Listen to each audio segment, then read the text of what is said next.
Beranilah melangkah sebab kita tidak akan mencapai garis finish jika tidak meninggalkan garis start. Kali ini kita buat bolu mekar gula merah. Let's check it out. Hai, welcome back lagi ke channelku. Ini lagi gila ya. Jadi aku buat lagi kue, ini namanya kue bolu mekar ya. Mirip dengan moho ya sebenarnya, tapi ini nggak pakai umbi-umbian. Dan sedikit berbeda karena kita akan menggunakan margarin yang dicairkan. Jadi bahan-bahannya itu simple banget ya di sini, supaya juga nggak ribet. Jadi semuanya aku pakai yang simple-simple seperti ini aja.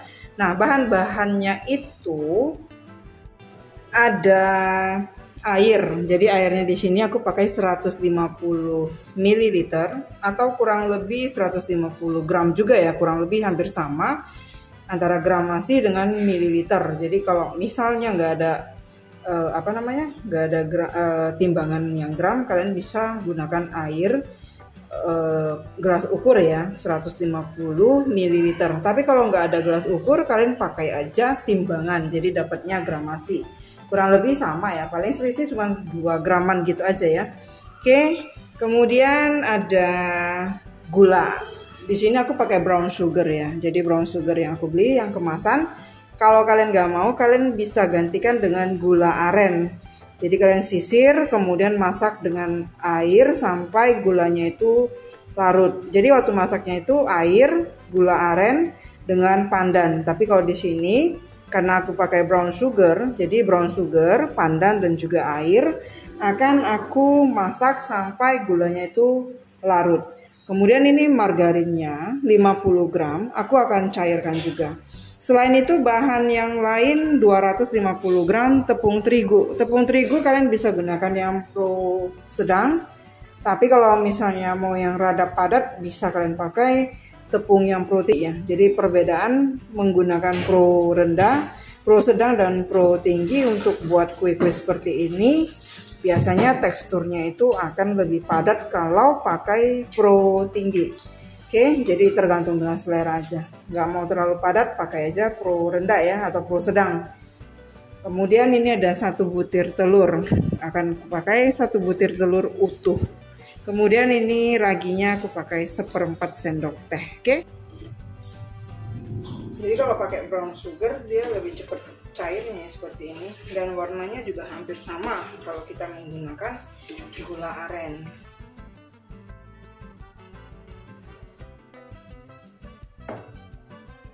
Gantian cairkan margarinnya. Jangan terlalu lama masak margarin untuk cairkannya. Kenapa? Karena kalau misalnya kelamaan itu nanti lecitinnya itu yang lecitin ya akan memisah. Jadi lapisannya seperti air dan minyak itu terpisah. Jadi nanti hasilnya jadi kurang bagus. Oke, ini cukup seperti ini aja. Cepat cairnya.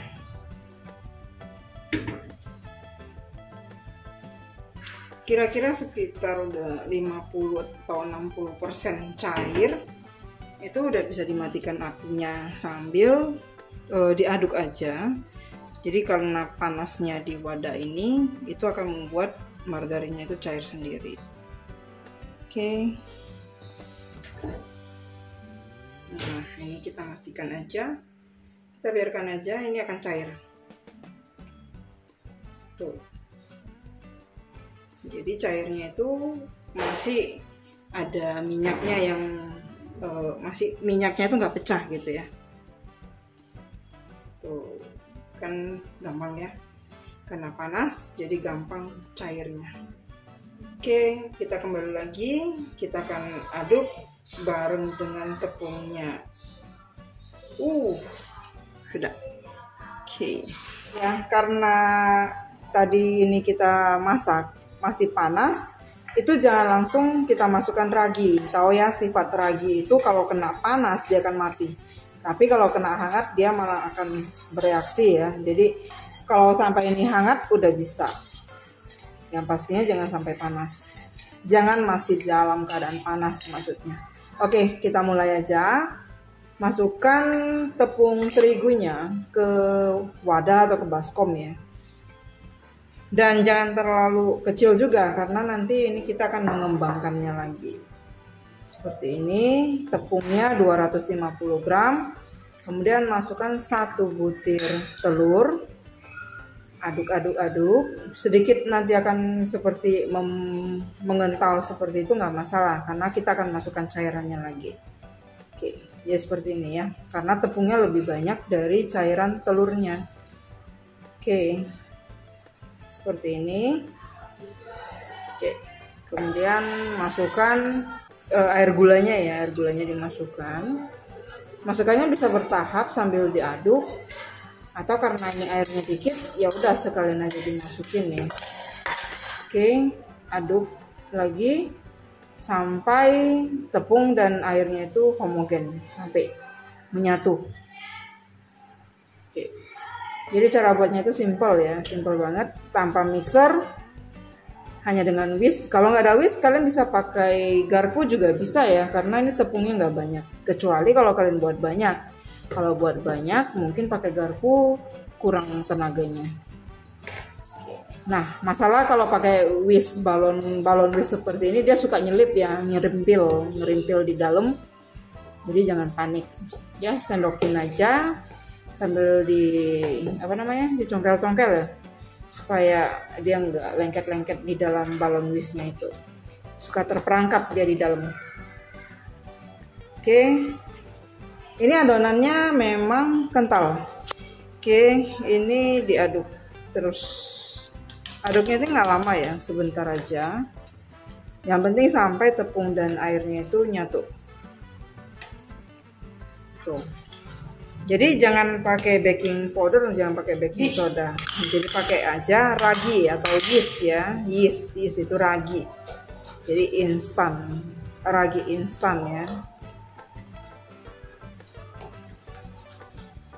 Tuh. Ragi jangan juga kebanyakan dan juga fermentasinya jangan terlalu lama. Karena nanti dia akan asem. Jadi sama dengan buat roti juga. Proofing terlalu lama itu akan membuat asem.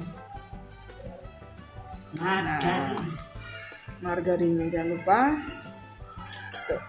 Ini raginya kalau misalnya nggak habis pakai, ini masih bisa dikaretin, dimasukkan ke wadah. Sisanya masih bisa dipakai.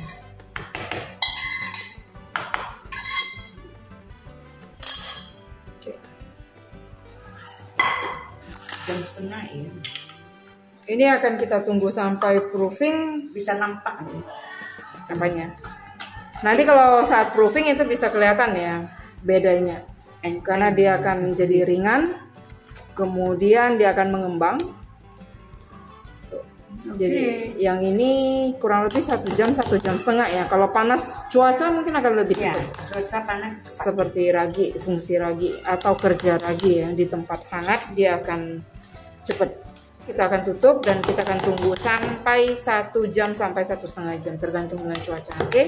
Nah, ini kita tutup dengan kain seperti ini, tunggu 1 jam sampai 1,5 jam. Oke, be right back, kita akan lihat nanti hasilnya seperti apa. Oke, ini sudah, dan ini aku udah siapkan ya, udah siapkan cupnya seperti ini. Ini cup yang udah lama banget ya. Ini dikasih kertas seperti ini. Oke, ini udah kelihatan ya, udah mulai bolong-bolong kelihatan ya, dan sudah mengembang. Nah, kalau ini sudah, jadi ini waktunya tadi kurang lebih dari 1,5 jam. Tapi ya kembali lagi, kalau misalnya pas kalian buat itu panas, kalian bisa lebih cepat ya. Kemudian diaduk untuk menurunkan gasnya ya. Oke, pastikan adonannya harus sekental ini.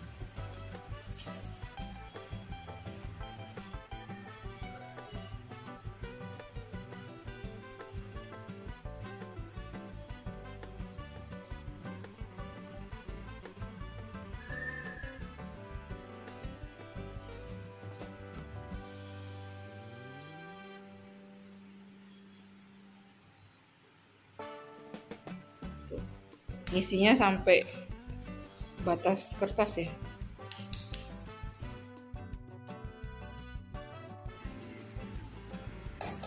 Mesti diketok-ketok dulu.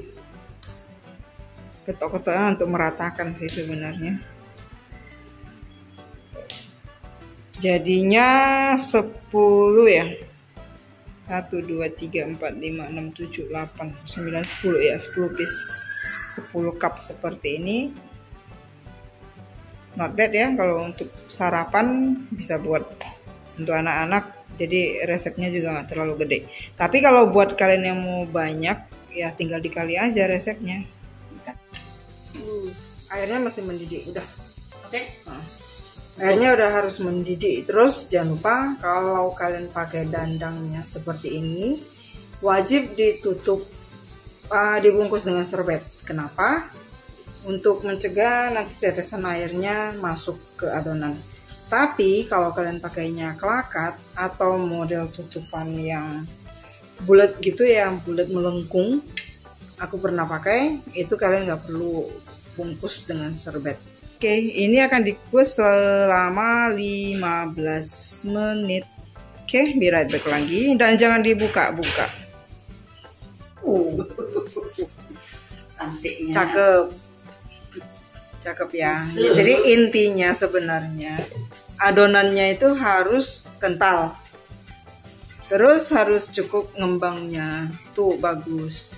Dan juga saat kukus jangan dibuka dulu sebelum waktunya. Tuh cakep semua, mekar semua. Nah, kamu wajib nyobain ya.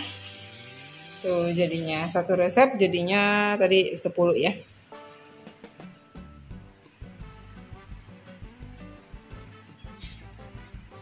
Tuh, ada satu yang ketetesan air ya. Agak beda kalau misalnya ketetesan air, dia seperti ini. Nah, jadi kalau yang nggak ketetesan air, dia bagus gini. Tuh, kelihatan ya bedanya ya. Tuh. Taruh di situ sih. Ya, ini kena tetes air. Bukan tetes air mata ya, tapi tetes air. Oke. Tuh. Tapi enak juga, bukan gak enak. Cuman terkadang performance itu penting kan. Enak banget. Wangi banget. Buatnya simple kan? Tuh. Jadi kamu wajib cobain. Kalau coba, kamu juga bisa share ke Instagram, kemudian tag VDL_momscake ya. Tuh, jadi ini you must try. Jangan lupa, kalau video ini boleh bermanfaat buat kalian, di like ya, dan di subscribe buat yang belum subscribe. Dukung aku terus supaya aku bisa tambah semangat lagi berbagi resep dan pengalamanku. Oke, akhir kata dari pertemuan kita kali ini. Thank you for watching. Yap, satu lagi. Stay healthy dan stay safe di masa-masa pandemi COVID-19 ini. See you in the next video.